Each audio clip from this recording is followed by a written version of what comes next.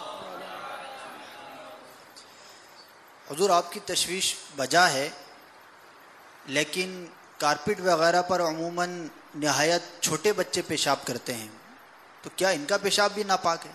ایک دن کا بچہ ہو یا ایک دن کی بچی، ان کے پیشاب ناپاک ہے. بچہ پیدا ہوتے ہی پیشاب کر دے وہ بھی ناپاک. یہ عوامی رومر ہے، ابھی تو دودھ پیتا ہے، غذا تھوڑا ہی کھاتا ہے. تو ان بیچاروں کو یہ نہیں پتا کہ دودھ بھی غذا ہے، بلکہ دودھ تو وہ غذا ہے کہ اس میں کھانا بھی اور پانی بھی، دونوں چیزیں.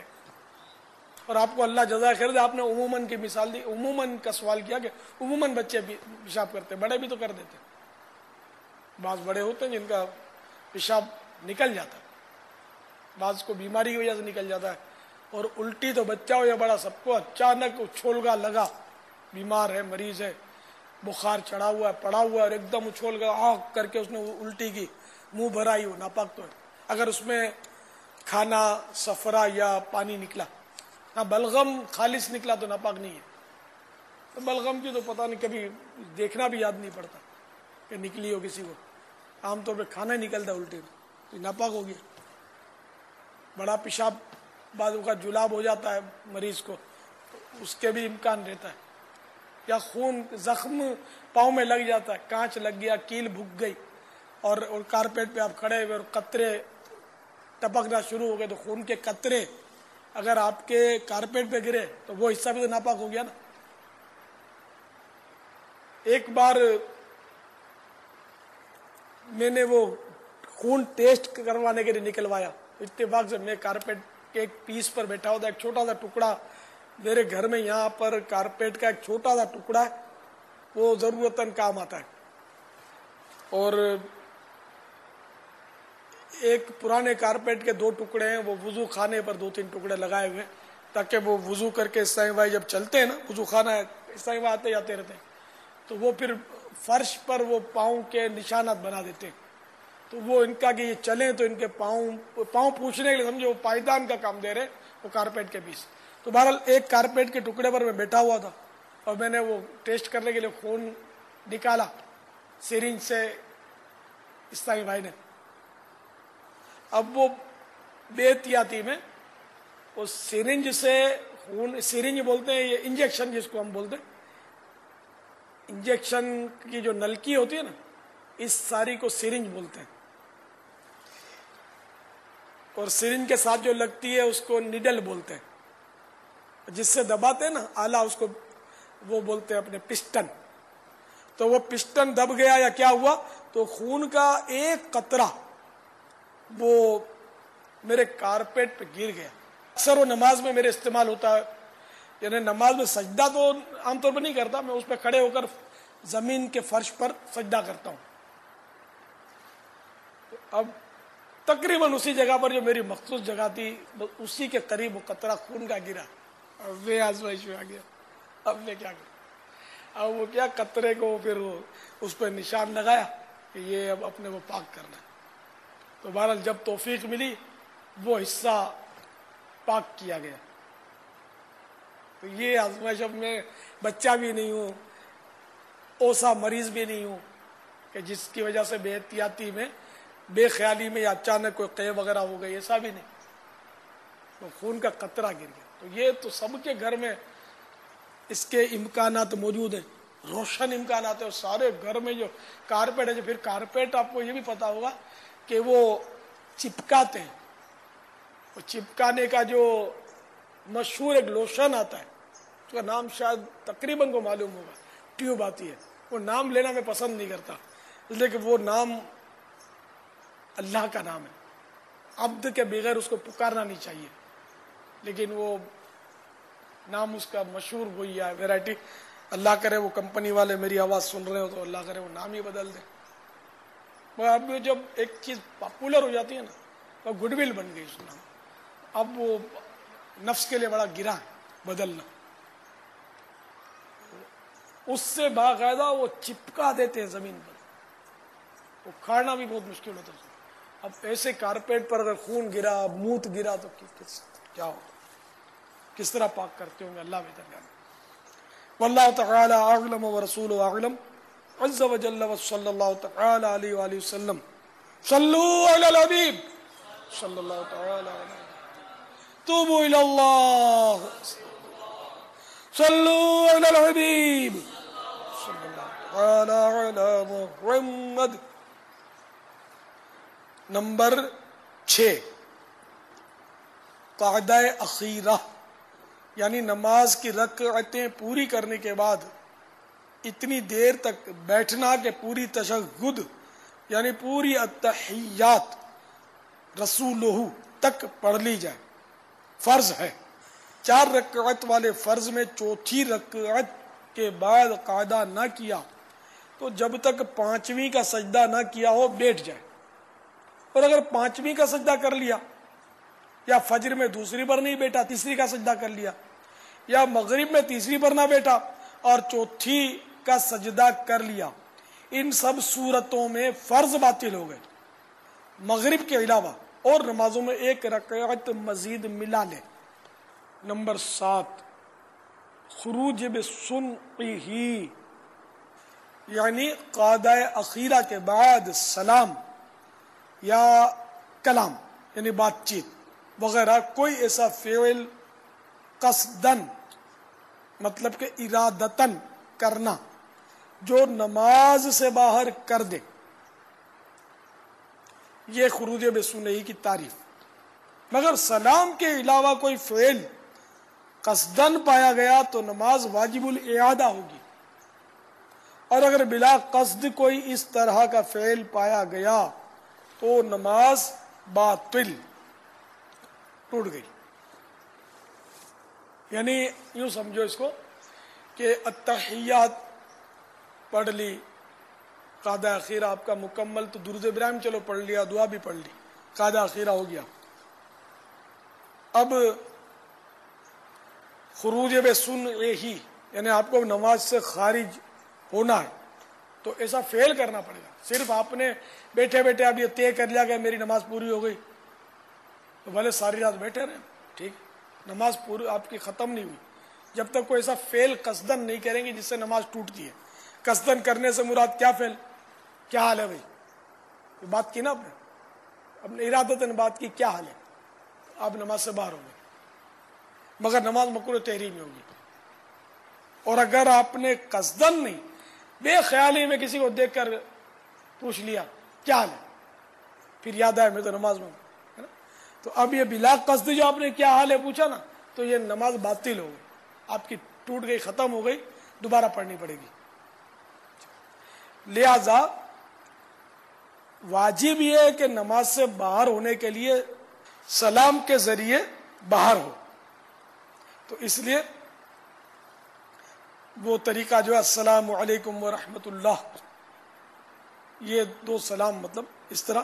تو پہلی بار جب یہ آپ نے خروج بسنعہ نماز سے فارغ ہونے کے لیے السلام یہ کہتے ہی نماز سے آپ باہر ہو گئے، علیکم ورحمۃ اللہ بھی کہیں گے لیکن وہ السلام لفظ سلام کہتے ہی نماز آپ کی خلاص،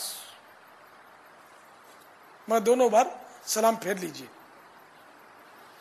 تو یہ واجب ہے کہ سلام کے ساتھ نماز سے فارغ ہو، اور فرض یہ ہے کہ کوئی نہ کوئی ایسا فعل کیا جائے جس سے قصدن کیا جائے جس سے نماز سے بندہ فارغ ہو جائے۔ صلو علی الحبیب صلی اللہ تعالی علی محمد۔ ابھی آپ نے فرمایا کہ نماز واجب الاعادہ ہوگی، یہ واجب الاعادہ کا کیا مطلب ہے؟ دوبارہ پڑھ لینا واجب، اعادہ کہتے ہیں لوٹانا، جس کو پڑھے لکھے لوگ کہتے ہیں ریپیٹ کرنا، دوبارہ پڑھنا واجب ہے، واجب الاعادہ۔ واللہ تعالی اعلم ورسول اعلم عز وجل وصلی اللہ تعالی علیہ وآلہ وسلم۔ صلو علی الحبیب صلی اللہ تعالی علی محمد۔ پیارے مرشد جان، یہ ارشاد فرمائیے کہ نماز میں کتنے اور کون کون سے واجبات ہیں؟ قیامت میں سب سے پہلے نماز کا سوال ہوگا کہ 30 حروف کی نسبت سے نماز کے تقریباً 30 واجبات۔ نمبر 1، تکبیر تحریمہ میں لفظ اللہ اکبر کہنا۔ نمبر 2، فرضوں کی تیسری اور چوتھی رکعت کے علاوہ باقی تمام نمازوں کی ہر رکعت میں الحمد شریف پڑھنا، سورت ملانا یا قرآن پاک کی ایک بڑی آیت یا چھوٹی 3 آیتوں کے برابر ہو یا 3 چھوٹی آیتیں پڑھنا۔ نمبر 3، الحمد شریف کا سورت سے پہلے پڑھنا۔ 4، الحمد شریف اور سورت کے درمیان آمین اور بسم اللہ الرحمن الرحیم کے علاوہ کچھ اور نہ پڑھنا۔ 5، قراءت کے فوراً بعد رکوع کرنا۔ 6، ایک سجدے کے بعد بالترتیب دوسرا سجدہ کرنا۔ 7، تعدیل ارکان یعنی رکوع سجود قومہ اور جلسے میں کم از کم ایک بار سبحان اللہ کہنے کی مقدار ٹھہرنا۔ 8، قومہ یعنی رکوع سے سیدھا کھڑا ہونا، بعض لوگ کمر سیدھی نہیں کرتے، اس طرح ان کا واجب چھوٹ جاتا ہے۔ 9، جلسہ یعنی 2 سجدوں کے درمیان سیدھا بیٹھنا، بعض لوگ جلد بازی کی وجہ سے برابر سیدھے بیٹھنے سے پہلے ہی دوسرے سجدے میں چلے جاتے ہیں، اس طرح ان کا واجب ترک ہو جاتا ہے۔ چاہے کتنی ہی جلدی ہو سیدھا بیٹھنا لازمی ہے، ورنہ نماز مکروہ تحریمی واجب الاعادہ ہوگی۔ نمبر 10، قاعدہ اولا واجب ہے اگرچہ نماز نفل ہو۔ دراصل 2 نفل کا ہر قاعدہ اخیرہ اور فرض ہے. اگر قاعدہ نہ کیا اور بھول کر کھڑا ہو گیا تو جب تک اس رکعت کا سجدہ نہ کر لے لوٹ آئے اور آخر میں سجدہ سہو کرے. اگر نفل کی تیسری رکعت کا سجدہ کر لیا تو 4 پوری کر کے سجدہ سہو کرے. سجدہ سہو اس لیے واجب ہوا کہ اگرچہ نفل میں ہر 2 رکعت کے بعد قاعدہ فرض ہے، مگر تیسری یا 5ویں رکعت کا سجدہ کرنے کے بعد قاعدہ اولا فرض کے بجائے واجب ہو گیا. 11 فرض، وتر اور سنت مؤکدہ میں تشہد یعنی التحیات کے بعد کچھ نہ بڑھانا. 12 دونوں قاعدوں میں تشہد مکمل پڑھنا. اگر ایک لفظ بھی چھوٹا تو واجب ترک ہو جائے گا اور سجدہ سہو واجب ہوگا. 13 فرض، وتر اور سنت مؤکدہ کے قاعدہ اولا میں تشہد کے بعد اگر بے خیالی میں اللہم صلی علی محمد یا اللہم صلی علی سیدنا کہہ لیا تو سجدہ سہو واجب ہو گیا. اور اگر جان بوجھ کر کہا تو نماز لوٹانا واجب ہے. جناب ایک ہی گل ہوئی کہ درود پاک پڑھیے تے سجدہ صاحب واجب ہو جاندے. یہ اسلامی بھائی پوچھ رہے ہیں کہ یہ کیا بات ہو گئی کہ نماز میں درود شریف پڑھا تو سجدہ صاحب واجب ہو گیا. تو یہ تو پھر کوئی اور بولے گا ادھر سے کہ جی ایک ہی گل ہو گئی کہ 4 رکعت دے بدلے 5 رکعت پڑھ دی تو نماز ہی ٹوٹ گئی. ایک ہی ہو گیا. اللہ دا نام زیادہ لے لیا، قرات زیادہ پڑھ لی، تسبیحات زیادہ پڑھ لی تو نماز ہی گئی. تو ساڈے میٹھے میٹھے اسلامی بھائی عبادت کے اصول نے، میں اردو میں گل کردا نا، عبادت کے اصول ہیں کہ اس کو اس کے طریقے کے مطابق کرنی ہوگی.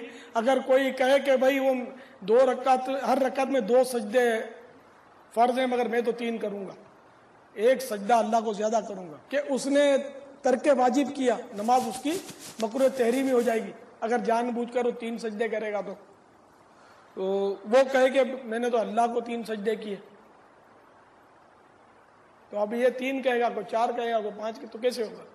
میرے آقا اعلی حضرت امام اہل سنت مولانا شاہ احمد رضا خان علیہ رحمت الرحمان کی خدمت میں ایک بڑا دلچسپ سوال ہوا کہ ایک صاحب ہیں، وہ رکوع میں اپنا چہرہ کعبے کی طرف رکھتے ہیں. رکوع جب کرتے ہیں تو نگاہیں پاؤں کے پنجوں پہ رکھنی مستحب ہے.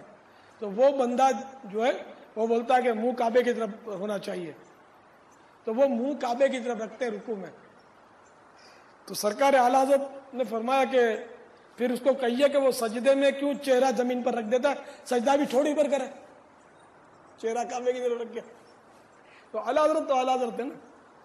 جیسے کہ اعلی حضرت کی خدمت میں سوال ہوا کہ وہ اگر کوئی بوڑھا آدمی ہے تو شادی کرنا چاہتا ہے، داڑھی سفید ہے، تو وہ کالا خضاب لگا سکتا ہے نہیں؟ تو اعلی حضرت نے فرمایا کہ سینگ کٹنے سے بوڑھا بیل بچھڑا نہیں بن جاتا. تو اعلی حضرت کے جوابات بڑے مدینہ خیر. تو اس پر وہ درود شریف بھی اس وقت پڑھنے کا محل اور موقع نہیں ہے. التحیات کے بعد اگر اس کی بھول سے اس نے اللہم صلی علی محمد کہہ دیا تو اس پر سجدہ سہو واجب ہو جائے گا.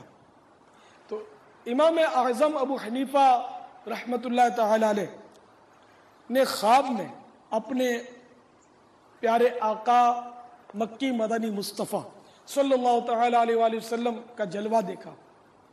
سرکار صلی اللہ تعالی علیہ وآلہ وسلم نے کچھ اس طرح ارشاد فرمایا کہ تم نے مجھ پر درود شریف پڑھنے والے پر سجدہ سہو کیوں واجب قرار دیا؟ تو امام اعظم ابو حنیفہ رحمۃ اللہ تعالی علیہ نے بارگاہ رسالت میں عرض کی، یا رسول اللہ صلی اللہ علیہ وسلم، اس نے آپ پر غفلت میں درود شریف کیوں پڑھا؟ بھول کر درود شریف پڑھا تو غفلت میں پڑھا، تو غفلت میں کیوں پڑھا؟ اس لیے میں نے اس پر سجدہ سہو واجب قرار دیا. واللہ تعالی اعلم ورسولہ اعلم عز وجل وصلی اللہ تعالی علیہ وآلہ وسلم. صلو علی الحبیب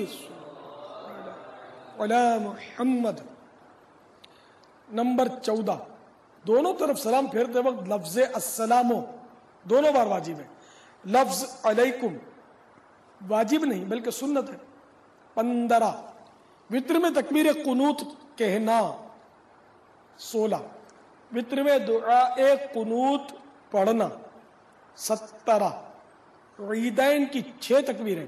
18 عیدین میں دوسری رکعت کی تکبیر رکوع اور اس تکبیر کے لیے لفظ اللہ اکبر ہونا. 19 جہری نماز مثلا مغرب و عشاء کی پہلی اور دوسری رکعت اور فجر، جمعہ، عیدین، تراویح اور رمضان شریف کے وتر کی ہر رکعت میں امام کو جہر یعنی اتنی بلند آواز کہ کم از کم 3 آدمی سن سکیں سے قراءت کرنا.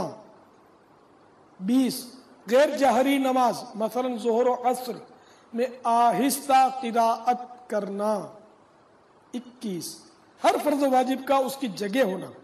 22 رکوع ہر رکعت میں ایک ہی بار کرنا.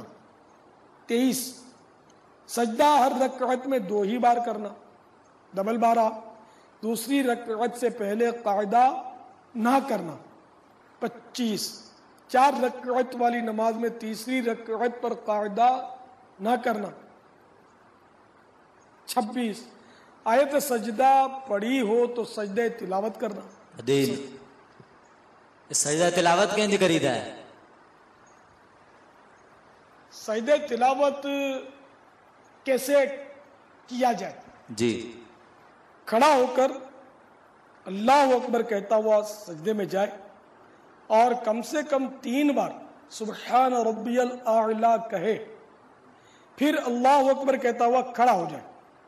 پہلے پیچھے دونوں بار اللہ اکبر کہنا سنت ہے، اور کھڑے ہو کر سجدے میں جانا اور سجدے کے بعد کھڑا ہونا یہ دونوں قیام مستحب. واللہ تعالی اعلم ورسولہ اعلم عز وجل وصلی اللہ تعالی علیہ وآلہ وسلم. صلو علی الحبیب صلی اللہ تعالی علی محمد. پیر صاحب دے ہور بھی کوئی چنگے چنگے مدنی پھول دے دیو. ہیلو 7 مدنی پھول دوجے دیندا پیا. نمبر 1 آیت سجدہ پڑھنے یا سننے سے سجدہ واجب ہو جاتا ہے. پڑھنے میں یہ شرط ہے کہ اتنی آواز میں ہو کہ اگر کوئی عذر نہ ہو تو خود سن سکے. سننے والے کے لیے یہ ضروری نہیں کہ بالقصد سنی ہو، بلا قصد سننے سے بھی سجدہ واجب ہو جاتا ہے. نمبر 2 کسی بھی زبان میں آیت کا ترجمہ پڑھنے اور سننے والے پر سجدہ واجب ہو گیا. سننے والے نے یہ سمجھا ہو یا نہ سمجھا ہو کہ آیت سجدہ کا ترجمہ ہے، البتہ یہ ضرور ہے کہ اسے نہ معلوم ہو تو بتا دیا گیا ہو کہ یہ آیت سجدہ کا ترجمہ تھا اور آیت پڑھی گئی ہو تو اس کی ضرورت نہیں کہ سننے والے کو آیت سجدہ ہونا بتایا گیا ہو. نمبر 3 سجدہ واجب ہونے کے لیے پوری آیت پڑھنا ضروری ہے، لیکن بعض علماء متاخرین رحمہم اللہ المبین کے نزدیک وہ لفظ جس میں سجدے کا مادہ پایا جاتا ہے اس کے ساتھ قبل یا بعد کا کوئی لفظ ملا کر پڑھا تو سجدہ تلاوت واجب ہو جاتا ہے. لہذا احتیاط یہی ہے کہ دونوں صورتوں میں سجدہ تلاوت کیا جائے. نمبر 4 آیت سجدہ بیرون نماز پڑھی تو فوراً سجدہ کر لینا واجب نہیں ہے، البتہ وضو ہو تو تاخیر مکروہ تنزیہ ہے. نمبر 5 سجدہ تلاوت نماز میں فوراً کرنا واجب ہے. اگر تاخیر کی یعنی 3 آیات سے زیادہ پڑھ لیا تو گناہ گار ہوگا، اور جب تک نماز میں ہے یا سلام پھیرنے کے بعد کوئی نماز کے منافی فعل نہیں کیا تو سجدہ تلاوت کر کے سجدہ سہو بجا لائے.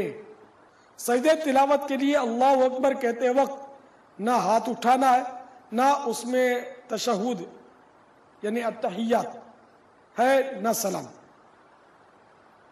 واللہ تعالی اعلم ورسولہ اعلم عز وجل وصلی اللہ تعالی علیہ وآلہ وسلم.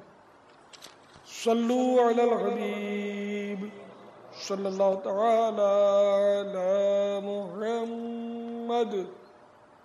બાપા એ બતા રહો કે કોઈ મારું એકલો કુરાન પડી રહ્યો હોય ને આયતથી સજદા એ તિલાવત કરે તો ઉન વતી કી સજદો કરનો? بہتر تو یہ ہے کہ ہن ٹائم تک سجدو کری نے اگر ہن ٹائم تک نہیں کری سیکھنو تو بعد میں بھی کری سیکھے تو سجدو کرنے کا طریقہ ہی ہے کہ افضل یہ ہے کہ ابھے ہوئے سجدو کرے.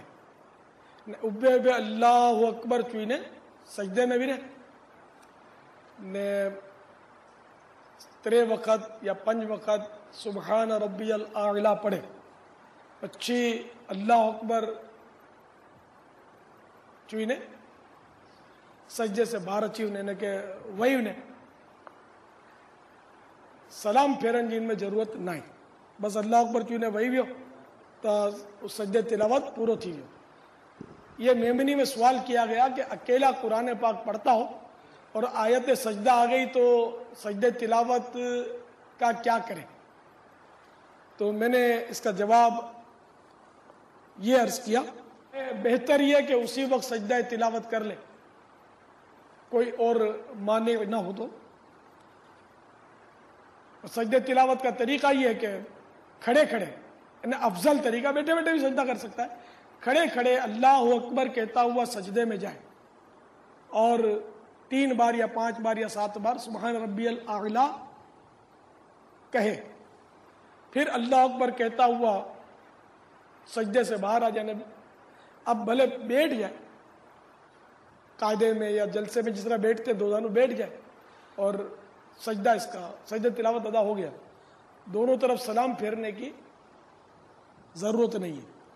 واللہ تعالی اعلم ورسولہ اعلم عز وجل وصلی اللہ تعالی علیہ وآلہ وسلم. صلو علی الحبیب علی محمد. یا سیدی یہ ارشاد فرما دیجئے کہ کیا سجدہ تلاوت سجدہ شکر وغیرہ کرتے وقت جب اللہ اکبر کہیں گے تو ہاتھ بھی بلند کریں گے؟ نہیں, اس میں ہاتھ اٹھانے کی ضرورت نہیں ہے. اللہ اکبر کہتے ہوئے براہ راست سجدے کی طرف جائیں گے. باپا یہ ارشاد فرمائیے کہ جس طرح آپ اس وقت بیٹھے ہیں کتاب نماز کے احکام آپ کے سامنے, اگر کوئی اسی طرح شخص قرآن پڑھ رہا ہو اور سجدہ تلاوت اس کے سامنے سجدہ تلاوت وہ کرے تو اس کیفیت میں کیا وہ کوئی سجدہ کر سکتا ہے؟ قرآن شریف کو ظاہر بند کر کے احترام سے جی ایک جگہ رکھ دے گا, پھر سجدہ کرے اور بیٹھ جائے جس طرح یہ ابھی بیٹھے ہیں. جی. واللہ تعالی اعلم ورسولہ اعلم عز وجل وصلی اللہ تعالی علیہ وآلہ وسلم. صلو علی الحبیب صلی اللہ تعالی علی محمد. پیارے باپا جان سجدہ شکر کا طریقہ بھی ارشاد فرما دیجیے. دیکھیں جب بھی کوئی خوشخبری سنے, خوشی کی بات آپ کو پہنچے, خوشی پہنچے, مثلا اولاد پیدا ہوئی یا مال پایا یا گمی ہوئی چیز مل گئی یا مریض نے شفا پائی یا مسافر واپس آیا, مدینہ منورہ کی حاضری کے اسباب ہو گئے,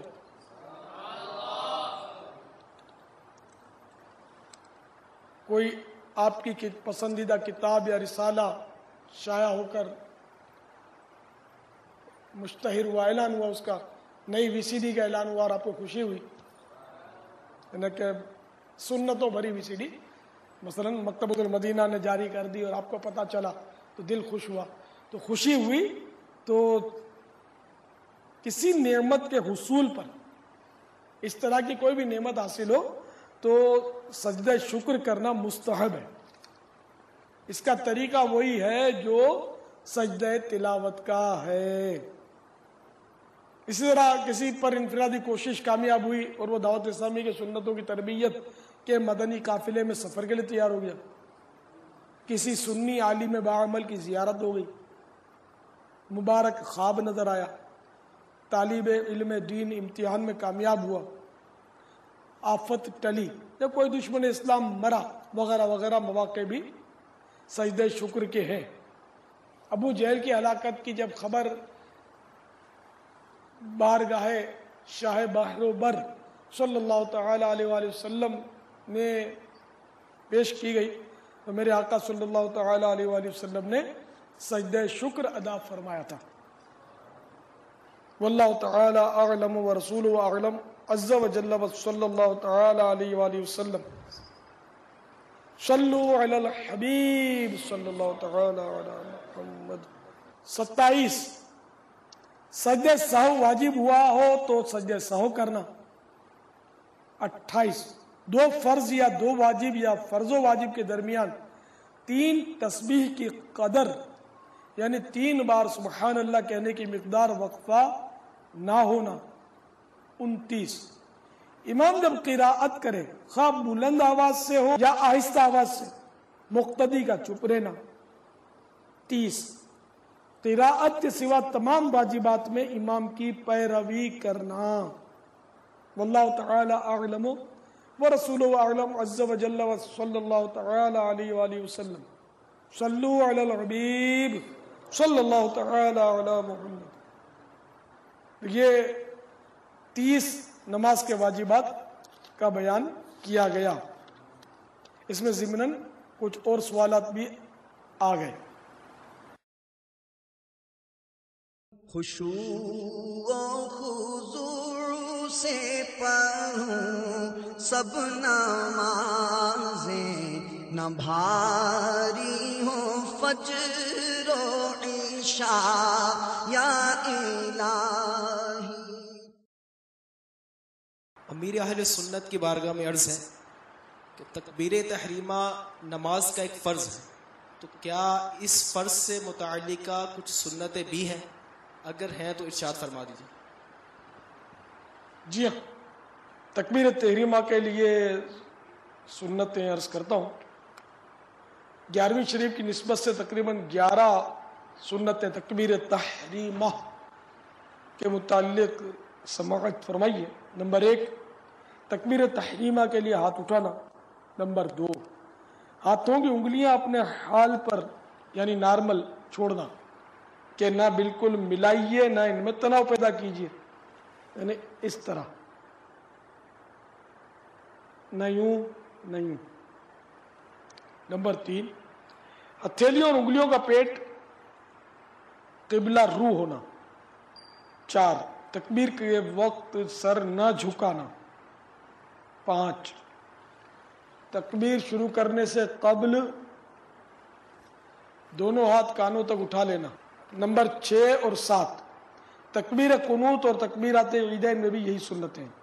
8 9 اور 10 امام کا بلند آواز سے اللہ اکبر، سمیع اللہ لمن حمدہ اور سلام کہنا۔ البتہ حاجت سے زیادہ بلند آواز کرنا مکروہ ہے۔ 11 تکبیر کے فوراً بعد ہاتھ باندھ لینا سنت ہے۔ بعض لوگ تکبیر اولیٰ کے بعد ہاتھ لٹکا دیتے ہیں یا کوہنیاں پیچھے کی طرف جھلانے کے بعد ہاتھ باندھتے ہیں، ان کا یہ فعل سنت سے ہٹ کر ہے۔ واللہ تعالی اعلم ورسولہ اعلم عز و جل صلی اللہ تعالی علیہ وآلہ وسلم۔ صلو علی الحبیب صلی اللہ تعالی علی محمد۔ خشوع و خضوع سے پڑھوں سب نمازیں۔ یا سیدی قیام کے متعلق بھی سنتیں ارشاد فرما دیجیے۔ قیام کی 11 سنتیں سماعت فرمائیے۔ نمبر 1 مرد ناف کے نیچے سیدھے ہاتھ کی ہتھیلی الٹے ہاتھ کی کلائی کے جوڑ پر، چھنگلیاں اور انگوٹھا کلائی کے اغل بغل اور باقی انگلیاں ہاتھ کی کلائی کی پشت پر رکھے۔ نمبر 2 3 اور 4 پہلے ثنا پھر تعوذ یعنی اعوذ باللہ من الشیطان الرجیم پڑھنا، پھر تسمیہ یعنی بسم اللہ الرحمن الرحیم پڑھنا۔ 5 ان تینوں کو ایک دوسرے کے فوراً بعد کہنا۔ 6 ان سب کو آہستہ پڑھنا۔ 7 آمین کہنا، 8 اس کو بھی آہستہ کہنا، 9 تکبیر اولا کے فوراً بعد ثنا پڑھنا۔ نماز میں تعوذ و تسمیہ قراءت کے تابع ہیں اور مقتدی پر قراءت نہیں، لہذا تعوذ و تسمیہ بھی مقتدی کے لیے سنت نہیں۔ ہاں جس مقتدی کی کوئی رکعت فوت ہو گئی ہو وہ اپنی باقی رکعت ادا کرتے وقت ان دونوں کو پڑھے۔ 10 تعوذ صرف پہلی رکعت میں ہے، اور 11 تسمیہ ہر رکعت کے شروع میں سنت ہے۔ واللہ تعالی اعلم ورسولہ اعلم عز وجل وصلی اللہ تعالی علیہ وآلہ وسلم۔ صلوا علی الحبیب صلی اللہ علی محمد۔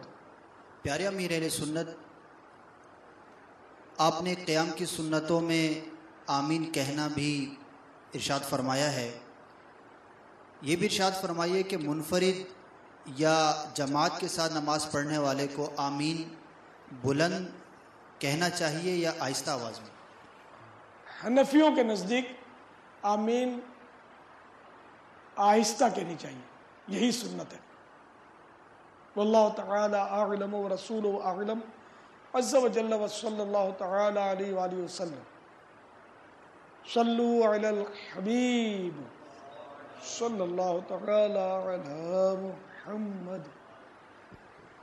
پیارے باپا جان، ایک جگہ مقتدیوں نے سورہ فاتحہ کے اختتام پر بلند آواز سے آمین کہا، تو اس آواز کو سن کر کسی نے مذاقاً امی کہا، اس کے بارے میں حکم شرعی ارشاد فرما دیجیے۔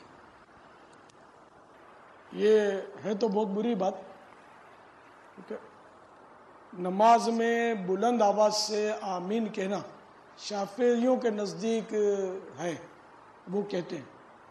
اور شافعی، امام شافعی رحمۃ اللہ تعالی علیہ کے ماننے والے بھی حق پر ہیں۔ ساری امام اعظم ابو حنیفہ رحمۃ اللہ علیہ کے ماننے والے، امام شافعی کے ماننے والے، امام احمد بن حنبل کے ماننے والے اور امام مالک کے ماننے والے، یہ سب حق پر ہیں۔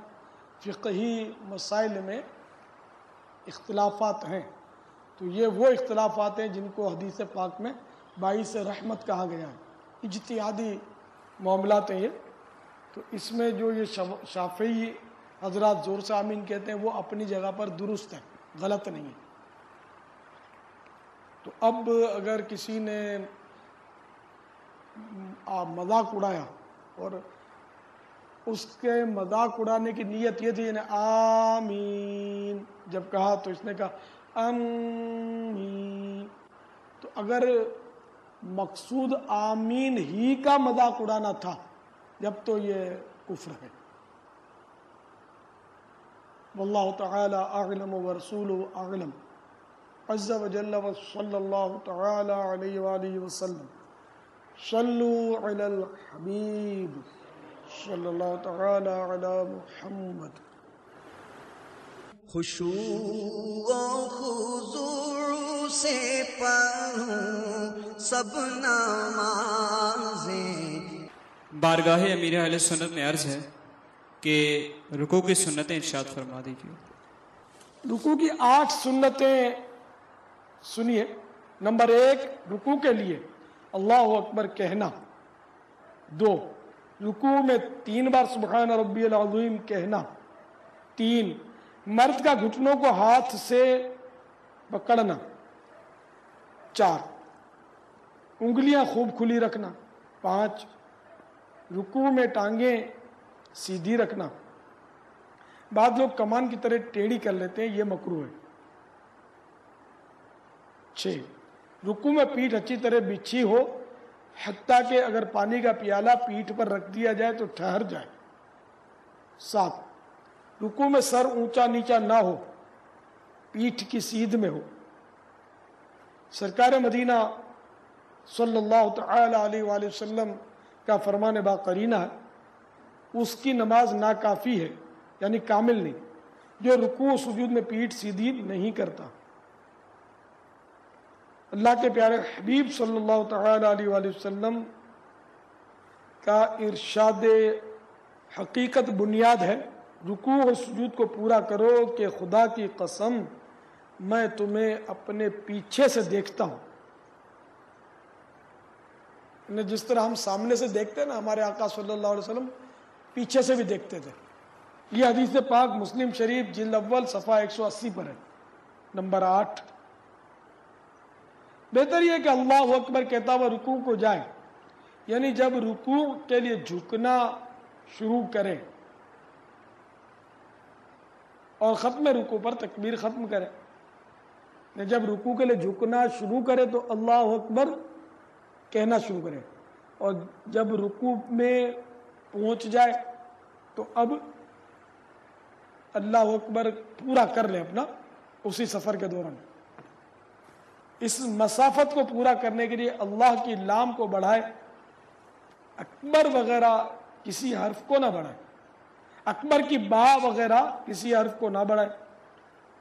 اگر اللہ ہو یا اکبر یا اکبار کہا تو نماز فاسد ہو جائے گی۔ واللہ تعالی اعلم ورسولہ اعلم عز وجل وصلی اللہ تعالی علیہ وآلہ وسلم۔ صلو علی الحبیب صلی اللہ تعالی علی محمد۔